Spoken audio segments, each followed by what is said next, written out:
Xala is a 1973 novel by Ousmane Sembène, that was later translated and published in English in 1976 as part of the influential Hyman African Writers series. It is about El Hadji Abdou Kader Bai, a businessman who is struck by impotence on the night of his wedding to his third wife. Ousmane Sembène French, Ousmane Spaun, the 1st of January 1923 or the 8th of January 1923 to the 9th of June 2007, often credited in the French style as Sembène Ousmane in articles and reference works, was a Senegalese film director, producer and writer. The Los Angeles Times considered him one of the greatest authors of Africa, and he has often been called the father of African film. Descended from a Serer family through his mother from the line of Matar Sine, Ousmane Sembène was particularly drawn to Serer religious festivals, especially the Tour Festival. Xala, a novel, was written by the Senegalese writer and filmmaker Ousmane Sembène. The satirical work was originally published in France in 1974 and released in the United States in 1976. In 1975, it was adapted into a film directed by Sembène. The post-colonial novel deals with the aftermath of Senegal's formal independence from France on August 20, 1960, 2 years after the country had become a republic. Senegal celebrates its Independence Day on April 4, however. Negritude poet Léopold Sédar Senghor became the country's first president. Senghor was known for his willingness to cooperate with Senegal's former colonizer. This cooperative spirit earned him criticism from those who believed that he led as a neo-colonialist. Xala is critical of the powers that prevailed during Senghor's presidency, which lasted from 1960–81. Other African writers have also explored the broken promises of indigenous African political and business leaders in the post-colonial era. Nigerian writer Chinua Achebe, for example, covered similar themes in his satirical and ironically titled novel, A Man of the People.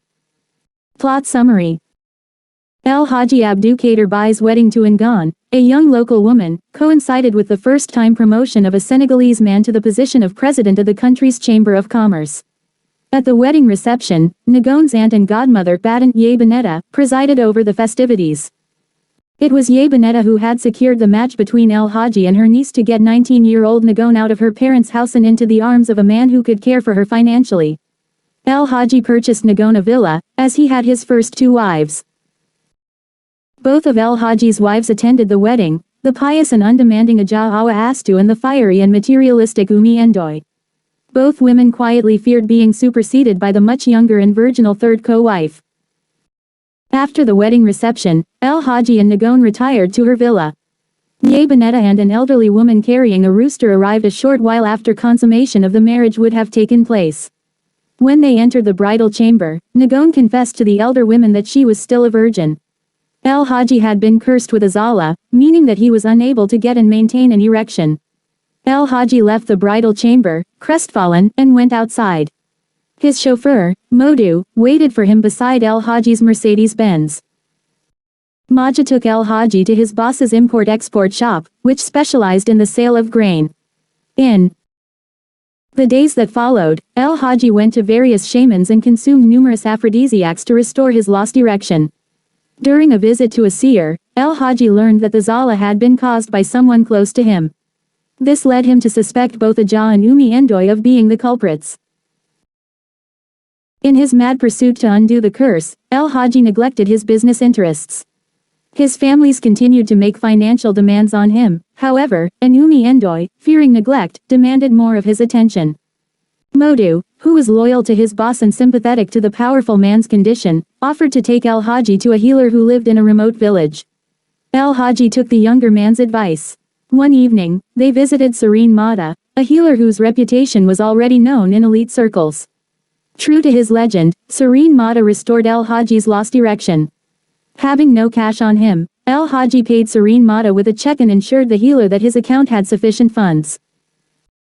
As soon as Maju and El Hadji returned to Dakar, El Hadji went to visit Ngan. When he arrived at her villa, she and Yebaneta told him that they could not consummate the marriage because Ngan was on her period. Frustrated, El Hadji went to Umi Ndoye's villa, where he eagerly showed his second wife that his sense of manhood had been restored. El Hadji's happiness was disrupted, however, by his colleagues' frustration over his neglect of business affairs. A meeting with the businessmen's group led to a hard conversation about the National Grain Board not having been paid for the rice that El Hadji had clearly sold. Ultimately, El Hadji was voted out of the group. This ouster was followed by El Hadji's inability to acquire a loan to pay the board back for the rice sale, the losses of his Mercedes and the minibus that took his children to school, and the repossessions of Umi Ndoye and Nagon's villas. El Hadji had clearly borrowed beyond his means and was left with no financial recourse. Umi Ndoye and her children were forced to return to her impoverished family, and Nagon went to live with hers. Meanwhile, Serene Mata still awaited payment. He arrived at El Hadji's shop one day, accompanied by Modu. The healer had asked Modu not to reveal his identity. When El Hadji saw Serene Mata, he failed to recognize him. As Serene Mata left the shop in a taxi and returned to his village, he worked to restore El Hadji's Xala. El Hadji went to live with Aja Astu, whose villa had not been repossessed. The chanting beggar who usually sang and collected coins outside of El Hadji's shop, and whose presence was a nuisance to the protagonist, learned from Modu about El Hadji's troubles. The beggar claimed that he could help El Hadji recover his lost erection. He would not demand any money, he noted. He only wanted El Hadji to do what the beggar asked. In the following days, El Hadji, Aja Astu, and their daughter, Rama, were present to see a group of Dakar's beggars arrive in their exclusive neighborhood. The outcasts entered Aja's home as if it were theirs and proceeded to mock and provoke the startled family. The chanting beggar reminded El Hadji of who he was. He helped El Hadji, who had made no secret of his willingness to cheat to get ahead, of how the businessman had swindled his family out of land that they had owned and used his connections to ensure that the beggar would not have the means to fight back. To force El Hadji to atone for his crimes, the beggar led his group in taking turns spitting on El Hadji. Aja and Rama watched in horror as El Hadji stoically submitted to the degrading ritual, even removing all of his clothes. One of the beggars placed a bridal crown on his head as the others continued to spit at him. Alarmed by the sight of the vagabonds in the wealthy enclave, El Hadji's neighbors had called the police, but the family insisted on the beggar's rights to remain present. Still, the officers waited on alert outside of Aja Astu's villa, with their hands poised on their guns, ready to fire. Xala, pronounced Xala Wala 4, Temporary Sexual Impotence, is a 1975 Senegalese film directed by Ousmane Sembène. It is an adaptation of Sembène's 1973 novel of the same name. The film depicts El Hadji, a businessman in Senegal, who is cursed with crippling erectile dysfunction upon the day of his marriage to his third wife. The film satirizes the corruption in African post-independence governments. El Hadji's impotence symbolizes the failure of such governments to be useful at all.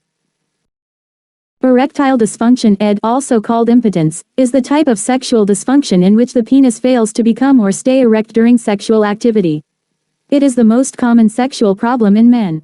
Through its connection to self-image and to problems in sexual relationships, erectile dysfunction can cause psychological harm.